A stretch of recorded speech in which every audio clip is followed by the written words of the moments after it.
Je m'appelle Joran Garner et je suis auteur, dessinateur et je travaille pour le journal Le 1 depuis le numéro 1, voire même le numéro 0. Chaque semaine, je dessine une planche entière de dessins, donc ça va d'une dizaine à une quinzaine de petits dessins. C'est une rubrique assez en hauteur qui s'appelle Repères et qui est une rubrique en fait qui reprend des données, des chiffres sur un petit peu une sorte de chronologie par rapport à la thématique même du numéro.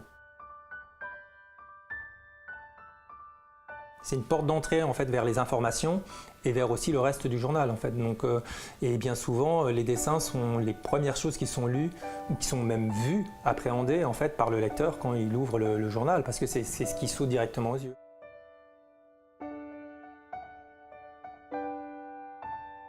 Je construis un petit peu ma planche à partir de sources iconographiques réelles, photographiques, à partir de documents, pour essayer de recontextualiser une information par rapport à une époque donnée. Et donc j'essaye de retrouver, de redessiner des véhicules, de dessiner des personnages en faisant des portraits, ou même de dessiner des typographies en fait, relatives à l'époque dont il est question. La plupart du temps, je préfère travailler en noir et blanc parce que ce qui est important en fait, dans ce travail-là, c'est la donnée, enfin, c'est l'information. Et c'est pas vraiment la couleur qui amènerait quelque chose en plus. En fait, finalement, plus le dessin est simple et plus le dessin est minimaliste, plus finalement il faut travailler en amont pour essayer de le construire et trouver l'idée juste. Parce qu'un dessin simple mais qui ne dirait rien, bah, il tomberait tout de suite à plat. Ce qui est intéressant avec le 1, c'est que finalement, chaque semaine, je vais vers une nouvelle thématique, un nouveau champ d'images, de données. Il y a des planches en fait, qui sont plus faciles à dessiner, celles qui sont en référence à des lieux, à des faits historiques, parce que là, la source iconographique est très riche et très facile à reproduire en dessin sur ces planches. C'est plus difficile parfois, a priori, de parler d'économie, de parler de faits politiques très précis, mais pour lesquels on n'a pas vraiment d'image. Mais à la limite, ce qui m'intéresse, c'est justement de jouer avec ça et de voir comment il est possible de dessiner quelque chose qui, a priori, n'est pas facilement représentable.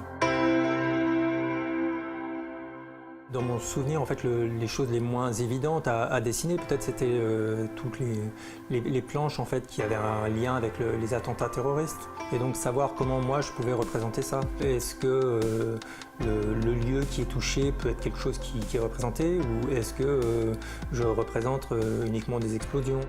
Les attentats dans les terrasses parisiennes, ben voilà, si on dessine juste un verre brisé ou des choses comme ça peut être l'élément vraiment symbolique, essayer de trouver l'élément symbolique le plus fort pour permettre de comprendre ça. Je travaille avec un critérium, donc une mine de crayon pour faire toutes les esquisses. Donc c'est quelque chose de très fin pour pouvoir bien écrire, faire des dessins assez précis. Et tout ce qui est dessin avec une écriture et même la typo qui peut être très ronde comme ça, c'est avec un pinceau très fin avec de l'encre de Chine. L'encre de Chine très noire de tatoueur. Voilà, je tatoue le papier chaque semaine pour le 1.